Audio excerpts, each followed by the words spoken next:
Good morning, dear friends.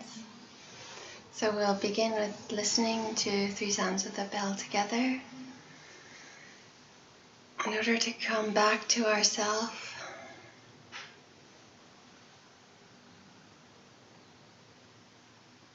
Becoming in touch with our bodies, feeling them from the inside, our feelings, our thoughts.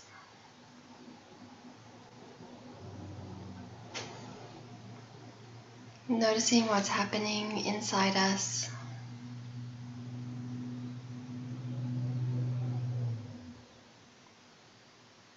And inviting ourselves to be at ease.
So wonderful to see everybody, to know we still have this part of this day together, to enjoy each other and our practice.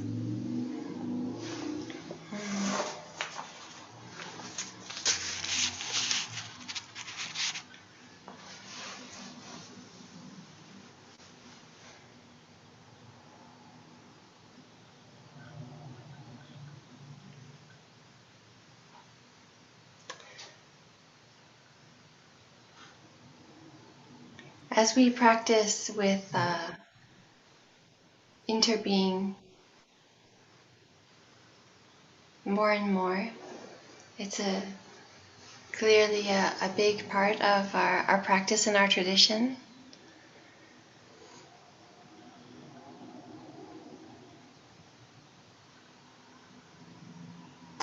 When Thầy Thich Nhat Hanh created a core community to hold this practice, he named it the Order of Interbeing. Yeah, it's right at the heart of the teachings from the Buddha and at the heart of our practice as a community. And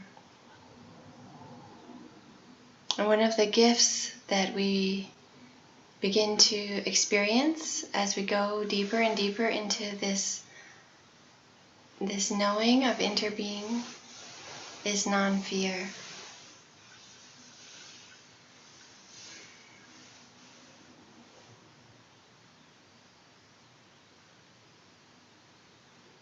We'd like to use the image of waves on water. So Usually, we think we are, imagining we are the wave, and we think we're just this wave on the top of the water moving along. And when we think we're just the wave, we're very afraid of losing ourselves. We're afraid of what other waves think of us. We compare ourselves to the other waves.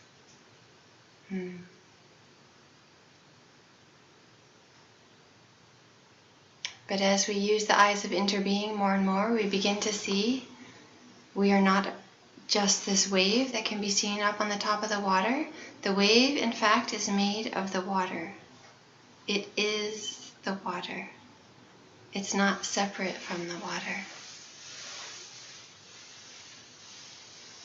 Yeah. In that way, we are not separate from all of life. We have this vast ocean of life that we are actually a part of, we are made of.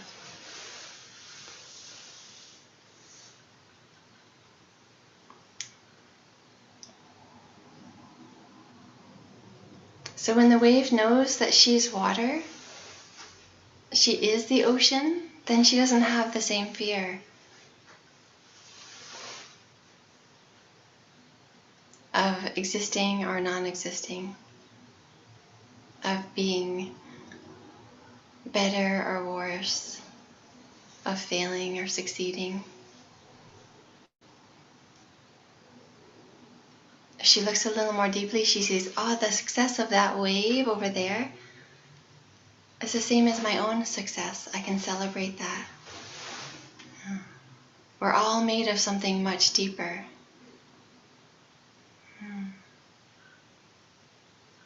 We're all sharing this life together.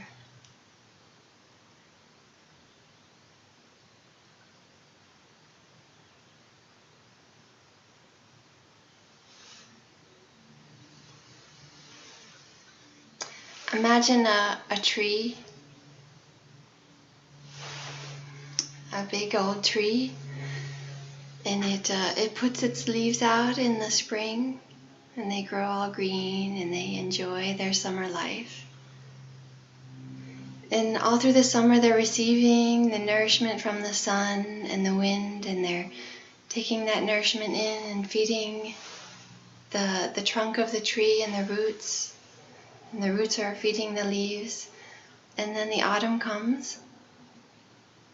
And slowly the leaves are growing older and more crinkly and losing their vitality. And then autumn goes on, but the leaves decide they don't want to leave. They don't want to fall to the ground. They're frightened of it. And so they try to hold on to the tree. What would happen if the leaves didn't fall from the tree? They just hung there.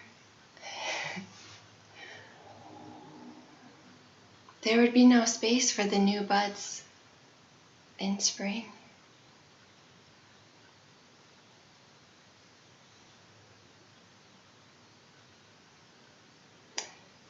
Death is part of life. It's a natural part of life. And somehow we forget that.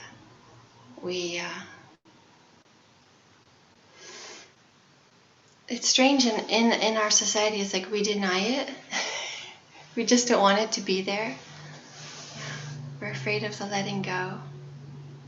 But death has always been part of life here on earth. It's a part of all the parts of life. So we're invited in our practice to become familiar with that. So it's not an unusual, scary, strange thing. It's just part of life. The leaves grow and they flourish, and then they become tired, and they release, and they fall back to the earth. And slowly over the winter, there's disintegration, and all the minerals that made up the leaves, they become part of the soil, the rich soil, and then the tree pulls those nutrients back up into life again. And there are new buds on the tree. It's a cycle.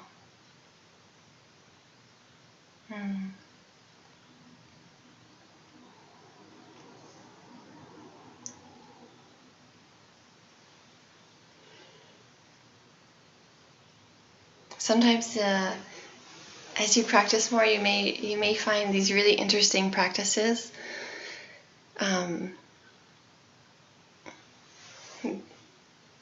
that began, I guess, in a place where they didn't always bury the bodies. They just put them out someplace.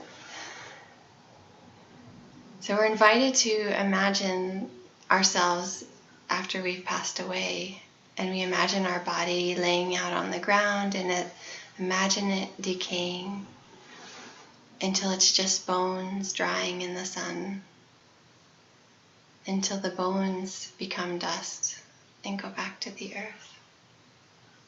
And a lot of us get a cringy feeling when we hear this practice.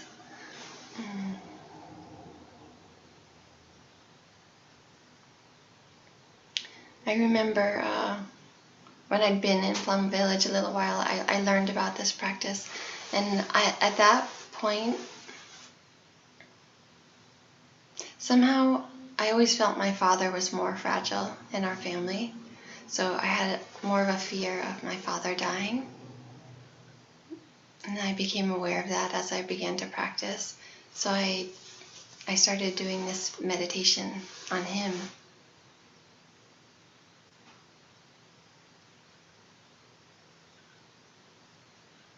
And it was very helpful to go through that cycle of imagining him being here and imagining him not being here in a form that I could see.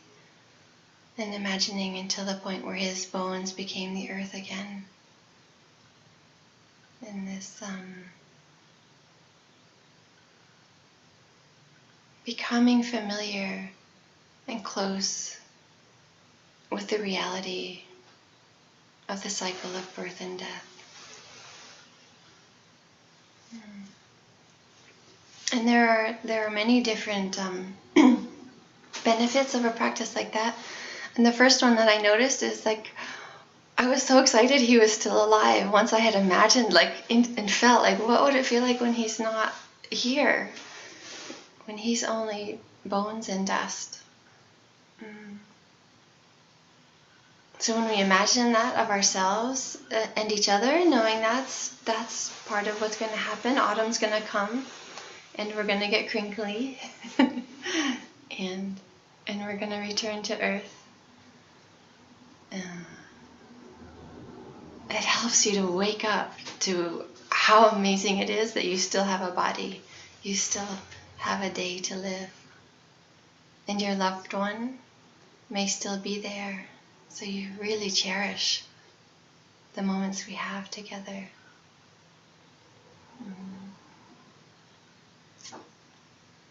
And the other part is that it helps us to just become familiar and more okay with this beautiful process of birth and death.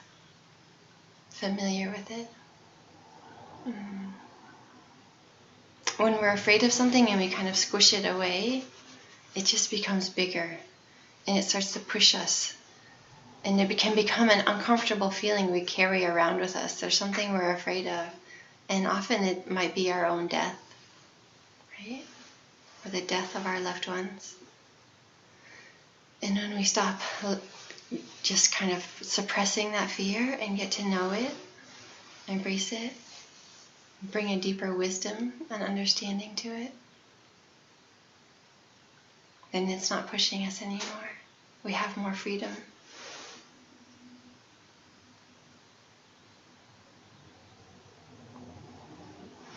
I want to read one of Thay's poems.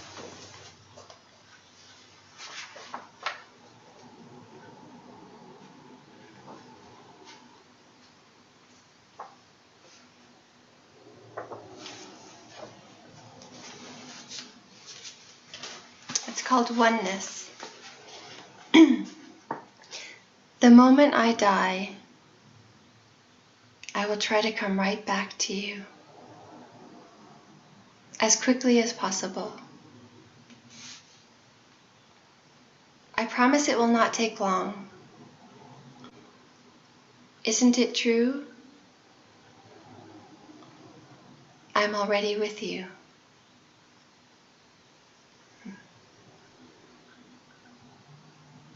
As I die in each moment,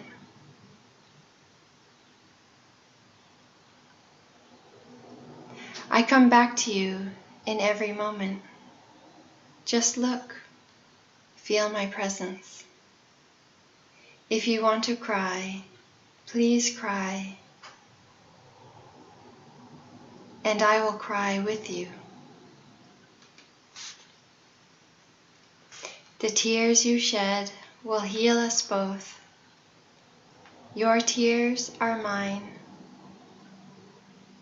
The earth I tread this morning transcends history. Spring and winter are both present in the moment. The young leaf and the dead leaf are really one. My feet touch deathlessness, and my feet are yours. Walk with me now. Let us enter the dimension of oneness and see the cherry tree blossom in winter.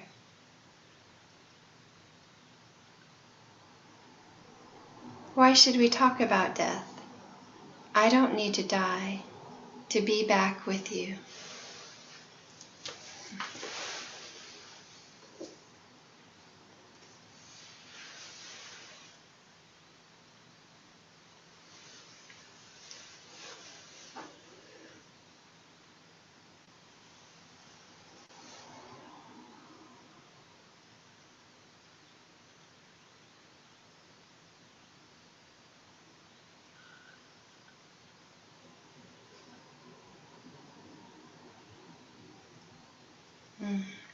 Sometimes we ask the question, how will I continue after I die? What will my continuation be? But this is very much still based on the idea that we're a separate self. And Thai asks us to live into this question in a different way, to see ourself in a different way.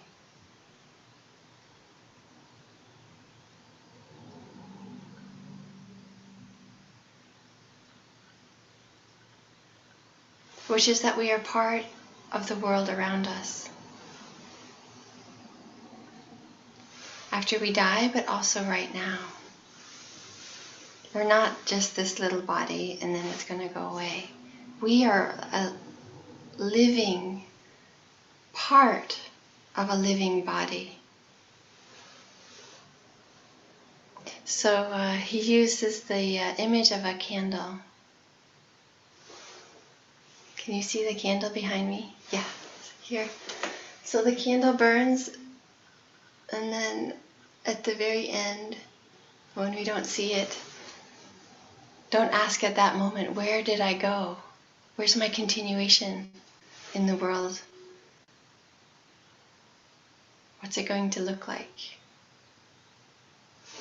Because as the candle is burning in the world, its continuation is happening at every moment. Your suchness is part of life, and it's offering a light out and touching the world. And in that touching the world, you are changing the world. You are becoming part of the world. You are creating your continuation in your actions at every moment.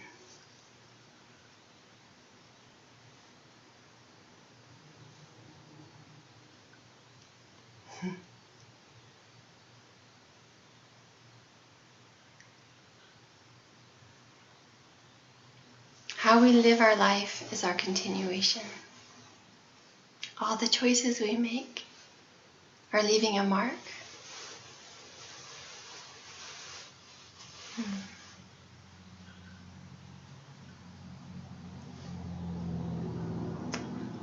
Everything we do is changing the future, is affecting the world.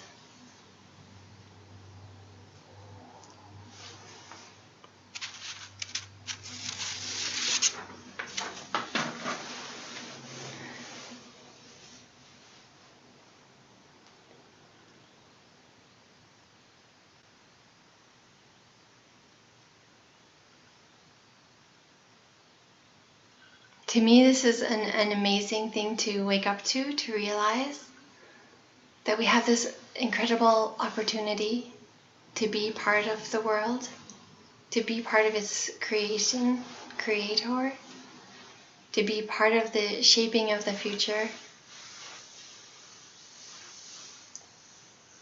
Because one small act of kindness that we do changes.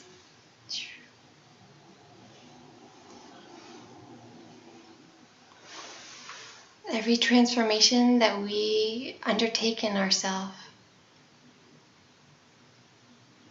is a transformation of the world. Because when we become different, when we become more open, when we have more energy, more love, and more healing, our interactions with people are going to be different. Our choices are going to be different. And therefore, we're affecting all these lives in a different way. Even, to me, it's even when I'm walking down the street or meeting people I don't even know. I'm already affecting the world a little bit.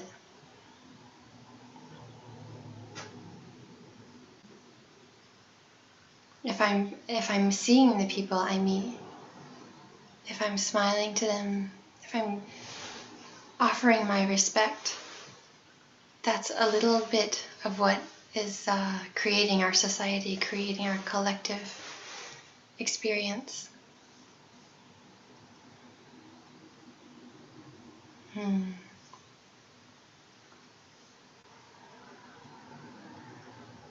So for me, this is also a call to action, not just to live my life for myself.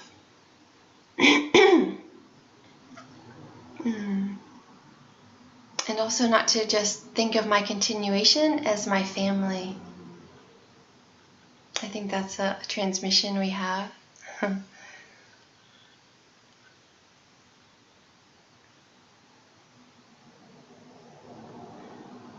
Our family is part of our continuation, but really the whole world is our family. And our spiritual life has a continuation, not just our blood life.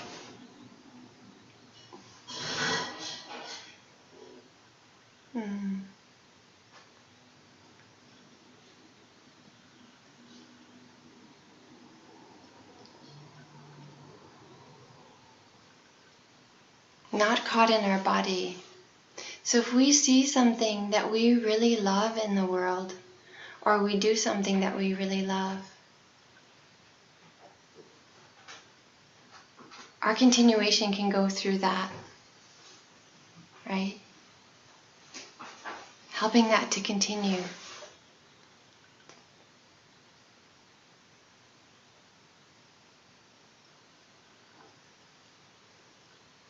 If we really love animals, our continuation can be helping to grow compassion and care for animals.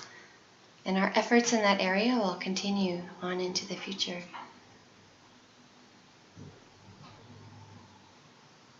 If we really love music, putting our energy into music and keeping music alive. Yeah, so we can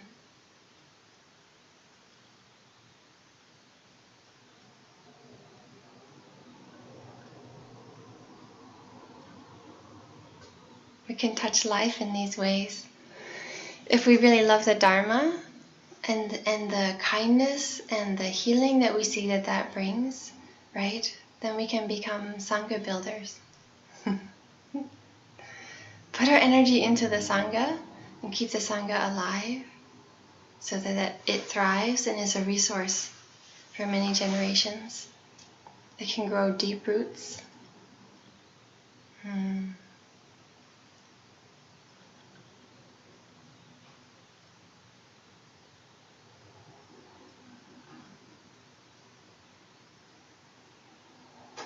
I feel like sometimes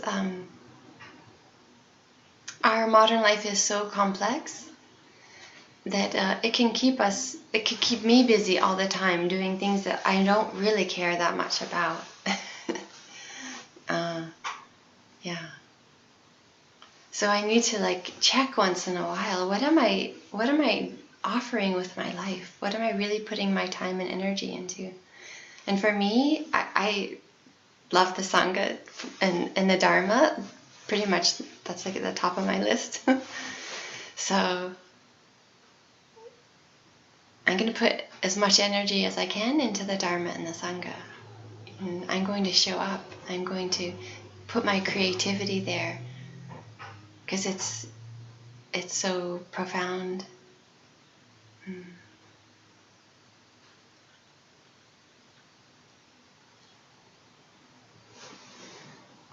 But I have to make that kind of intention and that choice and be awake enough to notice, where is my energy going? Am I just gonna feel too lazy and instead lay on the couch and surf the internet, or am I gonna go to Sangha? It's an important choice, and it has different fruit. If I go to Sangha, even if I'm tired before I go, when I come out, I'm going to feel a lot better. And my awakening is going to spark up again, and that's going to carry me into the next day.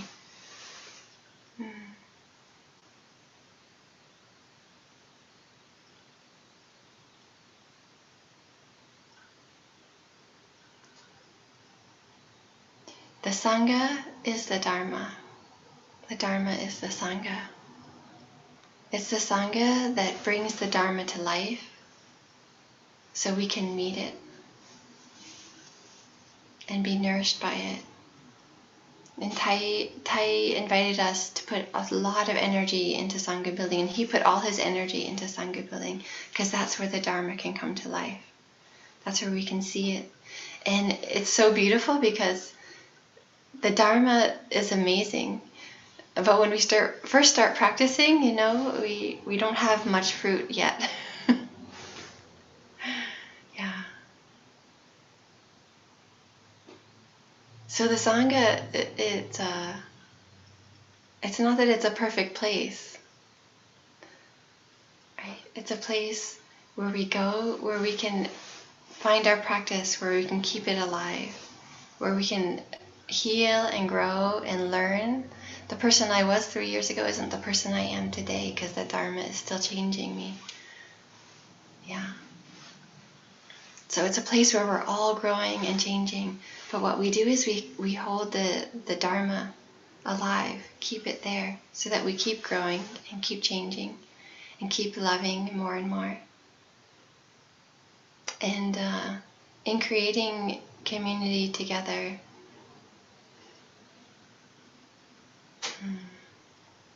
we're invited to do that in many different ways. I like to always keep the Dharma present. It changes the quality of our interaction. It makes it gentler. It helps us feel more at ease in ourselves. It helps us be real with our challenges so that we can really heal. But it can have many forms. If we know each other more, we become more rooted in each other. The bond in the Sangha becomes stronger. So our Sangha life can always be rich with the teaching, because that's what keeps us on the path.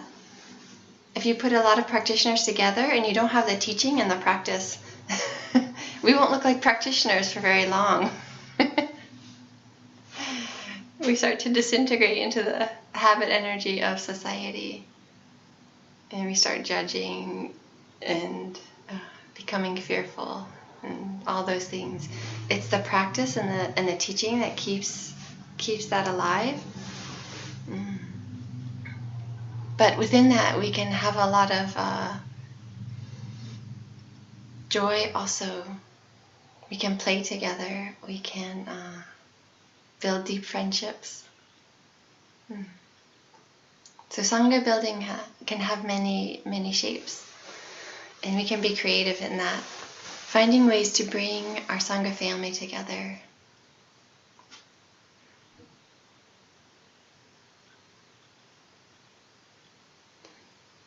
At Morning Sun, we're always being creative in this. We spend a lot of time practicing, but we also spend a lot of time just being together. We have a lot of potluck dinners and sitting around the fire and swimming and going on long hikes.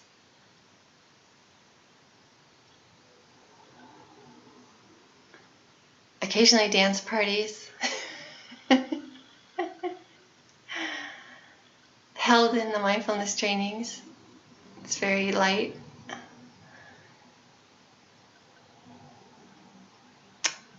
We've been practicing second body practice recently.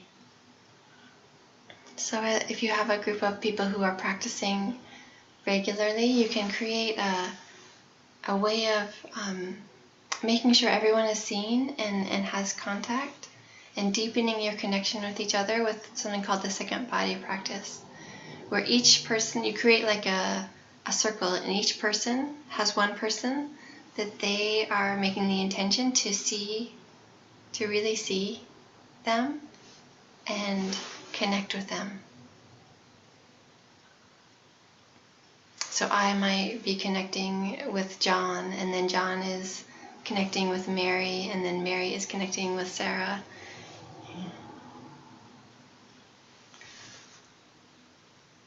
And you can switch, you do that for a couple months, and then you change.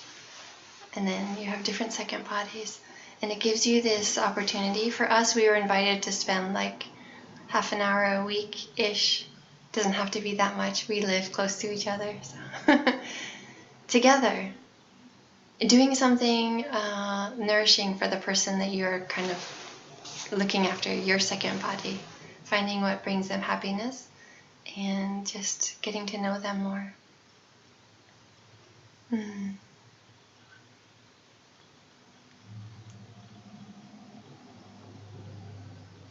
We've also been growing as a community with the practice of empathy, deeply listening to each other, and just being present for whatever is coming up for us, our challenges. Learning how to listen deeply to each other and to hold the challenges and the pain that we each have. So there's many ways you can bring the Sangha to life.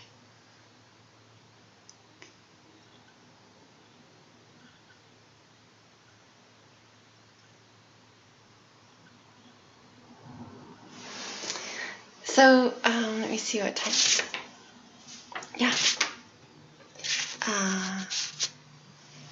I'd like to take a few minutes for us to do our own reflection and to harvest a little bit from the retreat.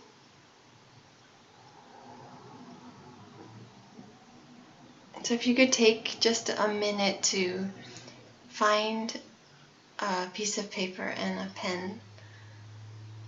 We're going to make like a little gata card for ourselves. If we want, we can get actually a whole bunch of colored crayons or pencils or markers if we like, if we enjoy being artistic.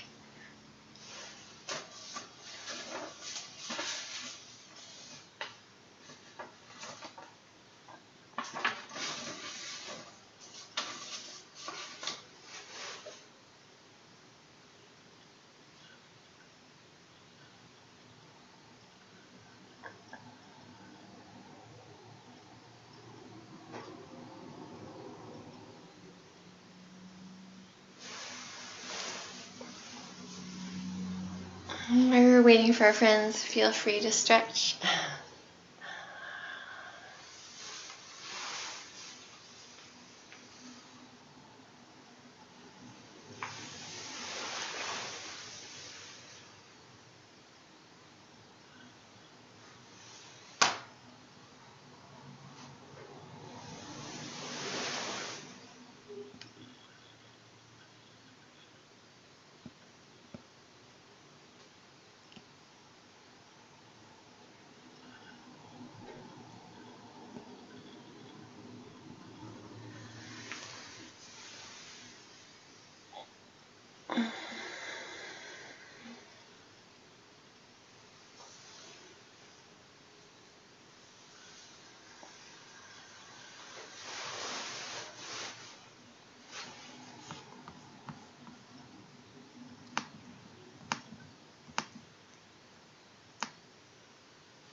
Okay, I think we are mostly all here now. So we'll begin with listening to a sound of the bell, just to enjoy feeling our body, coming home to ourselves.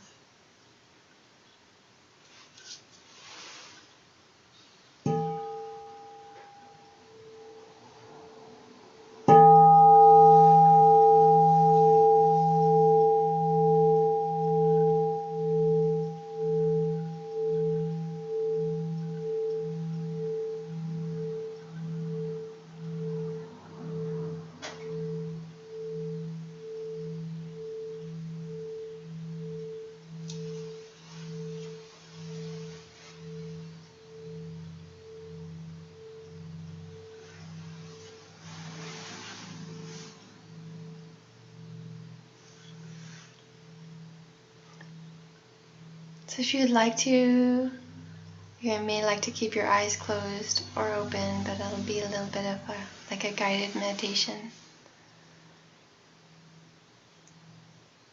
Inviting you to look back over the retreat.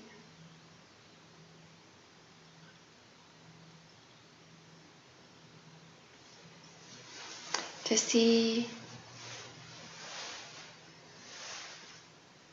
if there's something you really want to carry forward with you into your life after the retreat. Some practices that really nourished you, perhaps, or some moments of healing.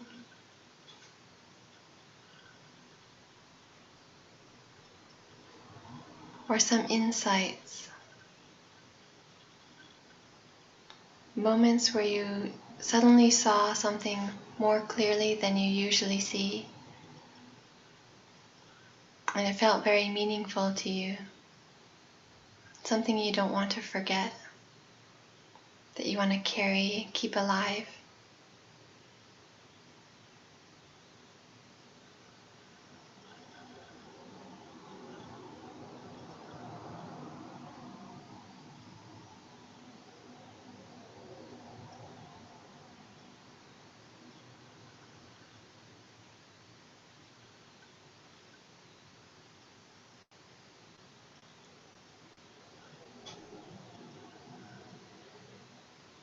And now we can take these insights and find a way to put them into our own little personal gathas, our own gatha for this moment. Or we may have several. And they can look like anything. We'll keep them and put them, if we like. We can hang them up around our house. Put them someplace where we can see them as a reminder.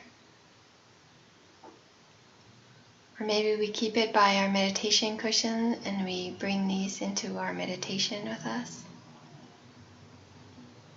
I like to put mine next to my light switch sometimes so I can see it often, or on the mirror in the bathroom.